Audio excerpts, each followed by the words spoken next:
Hello and welcome to this short animation series in Blender. If you're new to Blender, I'd recommend coming up here to File, User Preferences, under Add-ons. These are the add-ons I have selected or enabled. You can see that by the check mark that's beside them. There's an important one down here that you need to have enabled, and it's called Loop Tools. Okay, make sure there's a check mark there. And I'm just going to scroll down to the end, so that's what I have enabled. Most of these I won't be using for this tutorial, but some of them I will. Under Input, under Select With, I'm using left select, and if you have a keyboard that doesn't have a numpad or a laptop that doesn't have a numpad, it's a good idea to put a check mark here so you can use the numbers across the top of the keyboard for toggling between views. Okay, I'm just going to left select, save user settings, and close this down. I'm going to press delete and delete that cube. I'm going to press N to bring up this property panel here, and under background images I'm going to check the box here and left click add image. Okay, I'm going to open an image, so I'm just going to click open and find the location, and you can double click or just click it once and open image. Okay, I'm going to press 1 for front view, and you can toggle between perspective, as you can see here, front perspective and orthographic by pressing 5, and orthographic will bring the character into view. So what I want to do today is just create a simple 2D character based on this shape. So I'm going to press Shift A, and I'm going to add a circle, and I need to rotate this on the x-axis by 90. So I'm just going to press R for rotation, X for the x-axis, 90, and enter, and press S and scale this down and just drag it in Y and just drag it up towards his head. I'm going to press S again, scale him down a little bit. Okay, this character is a little bit off center, so I want to just quickly move him over. So I'm just going to come back to the property panel over here, and under his X position I want to quickly change that. So I'm just going to press minus 0.05 and see if that one snaps him into position. Okay, that's close enough for me. I'm just going to press N to hide that property panel.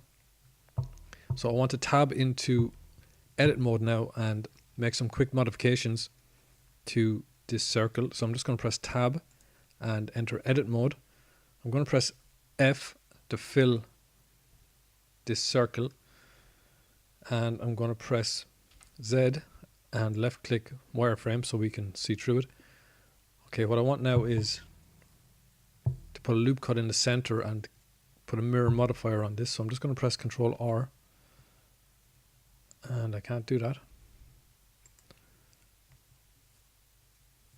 Okay, I'm going to press Ctrl Tab and go into vertex mode. I'm going to press A to deselect. I'm going to press B to make a box select, and I'm going to press delete, and I'm going to press or select vertices. Okay, I'm going to come over here to the object modifier panel, and I'm going to left click add modifier, and I'm going to left select mirror, and as you can see the mirror modifier is enabled here. I'm just going to left click or enable clipping, and I'm going to select this, turn this on here so we can see this in the edit mode.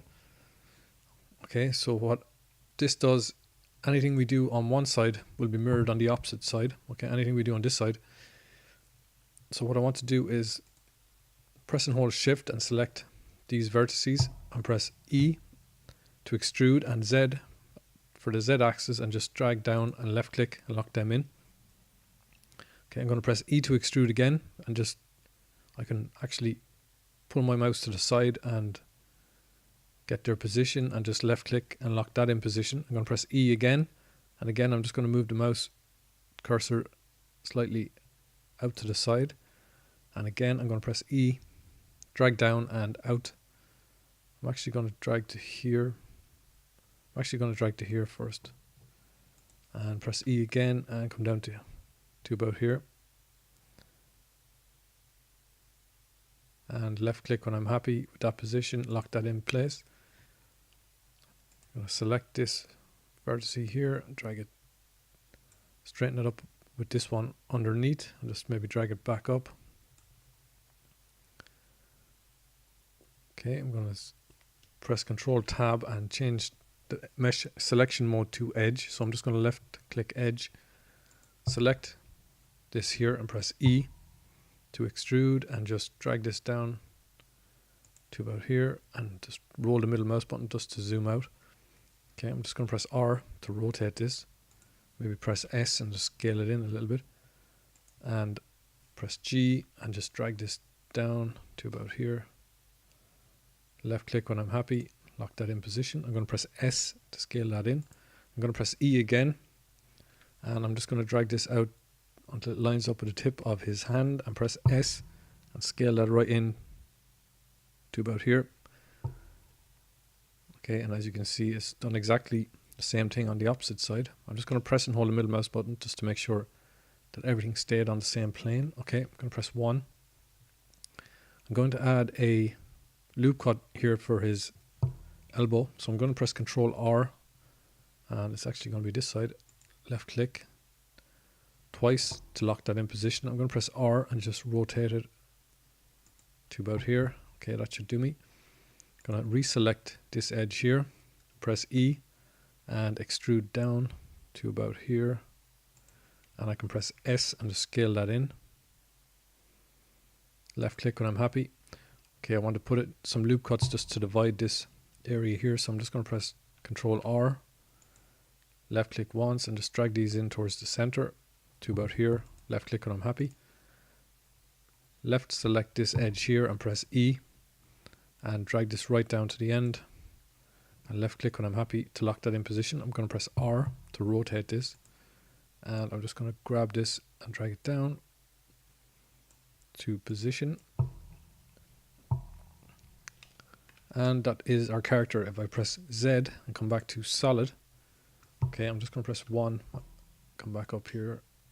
I need to fill in his head, so I'm just going to press and hold Alt and select this entire edge. I'm actually going to come down here, press and hold Shift and select this section just to fill up the full circle, and press F, and that fills that up. Okay, and that is going to be the character for the moment. So that's going to be it for this tutorial. Thanks for watching. I hope you enjoyed it. See you next time. Goodbye.